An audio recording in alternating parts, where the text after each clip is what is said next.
Aunque en 1992, con Carlos Salinas de Gortari como presidente de México, se reanudaron las relaciones Iglesia-Estado, el artículo 130 de la Constitución Política Mexicana establece la sana y debida separación de cualquier institución religiosa y desde luego el Estado como una forma de gobierno, ¿no? Hay que decir que Jalisco, de tradición católica, ha visto modificado el actuar del gobierno estatal de extracción panista al ser condescendiente y muy influenciado por la Iglesia Católica.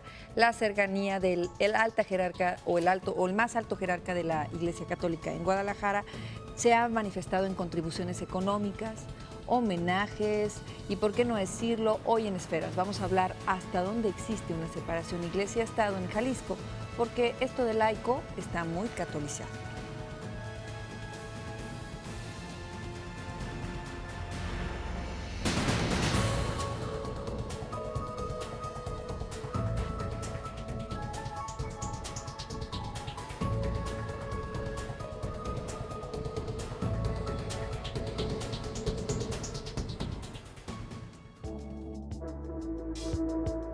El concepto Estado laico describe de origen la separación de los asuntos de gobierno y la Iglesia, con un ejercicio gubernamental igualitario hacia los credos religiosos. De esta manera, el término laico, que significa alguien del pueblo, y en su sentido más llano es al César lo que es del César y a Dios lo que es de Dios, es letra muerta en Jalisco, donde el gobierno estatal insiste en reafirmar su lazo con la Iglesia Católica.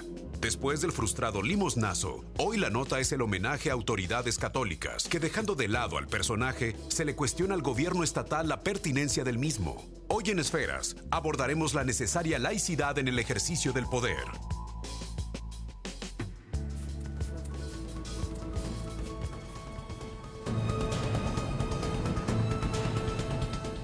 A través de Canal 44 de la Universidad de Guadalajara y en el 31.2 de la señal internacional, llegando, como dicen, hasta el otro lado, en Los Ángeles, California. Le damos la bienvenida a Esferas, a este espacio de análisis donde abordaremos la relación con el gobierno y la Iglesia Católica en Jalisco, y vamos a tener a un hombre que pues el tema sabe. Vamos a hablar con el presidente del Partido de la Revolución Democrática, el ingeniero Roberto López. Maestro también, ¿no? Maestro también, sí. Buenas tardes, gracias por la invitación. A ver, ingeniero, pues esta relación como que ha sido recortada, ¿no?, durante el periodo de Emilio González Márquez. Sí, primero habría que decirle a su público, si me lo permite, lo que significa la palabra laico. La palabra laico significa, en términos generales, la independencia del hombre o de la sociedad ante las influencias de las asociaciones religiosas o la religión misma. Cuando hablamos de un Estado laico, es la particularidad del Estado de considerarse sus acciones de gobierno y sus políticas públicas al margen de la influencia de las religiones.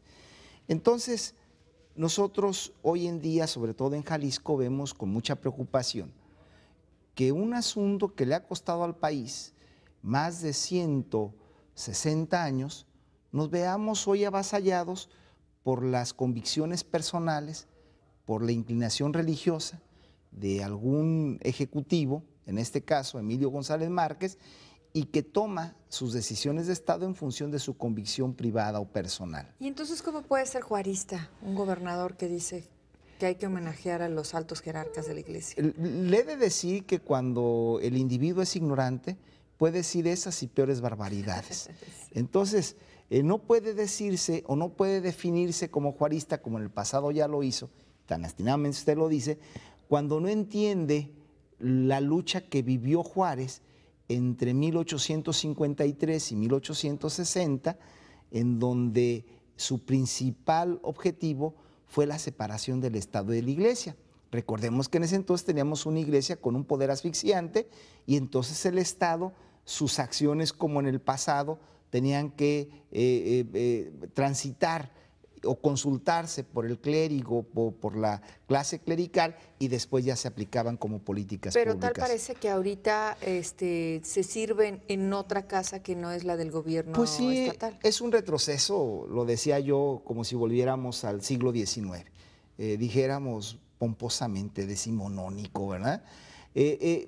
Aquí en Jalisco muchos dicen que tenemos un gobernador que parece arzobispo y un arzobispo que parece gobernador. y no está muy lejano de lo que los ciudadanos percibimos. Un Emilio González Márquez, un ejecutivo estatal, prácticamente supeditado a las consejas, a los consejos, a las opiniones del clero, y el clero metido en las cuestiones del ejercicio del poder, que le importa más el poder político que el poder de otro mundo, que es el del alma. El del alma, el ir a salvar almas, en ser un facilitador para que las clases menesterosas dejen de serlo. No, no, no. Juan Sandoval, diciéndolo con todas sus palabras, se ha preocupado más por acumular capital político que por querer acumular capital de humildad, votos de pobreza, que generen ayuda social para una feligresía que es cada día menos extensa que la que había hace años, pero que cada día es más pobre por las políticas erráticas del gobierno nacional y estatal. Ahora, también esto tiene que ver con lo permisivo que ha sido el gobierno federal en el tema. Sí, sobre todo con las reformas que se dieron en el sexenio con Carlos Salinas de Gortari, el devolverle al Estado su condición de volver a poseer bienes, cuando durante más de un siglo la lucha fue, todos los bienes de cualquier iglesia pertenecían al gobierno federal. Había hasta plaquitas en las iglesias, plaquitas, ¿no? Es propiedad federal, etcétera, etcétera.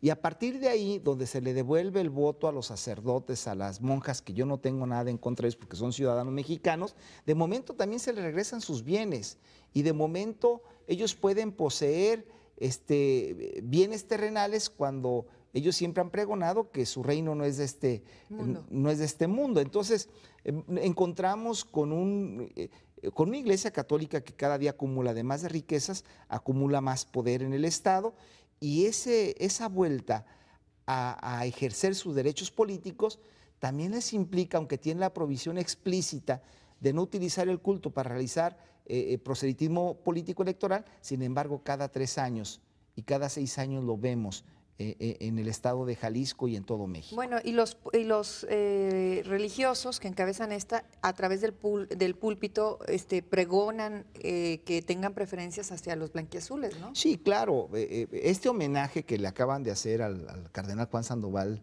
Íñiguez, no sabemos si sea porque se lo merezca, que probablemente sí. Y está bien que se lo hagan, pero no con bienes, con recursos públicos. Ese es el punto al que quiero que lleguemos, ingeniero. En un momento más me va a hacer más extenso su opinión al respecto. Con todo gusto. Le recuerdo que estamos en el estudio en vivo, 36 36 14 44, 36 56 34 44, es esferas@udgtv.com, y en el Twitter es @Márquez-Cecilia.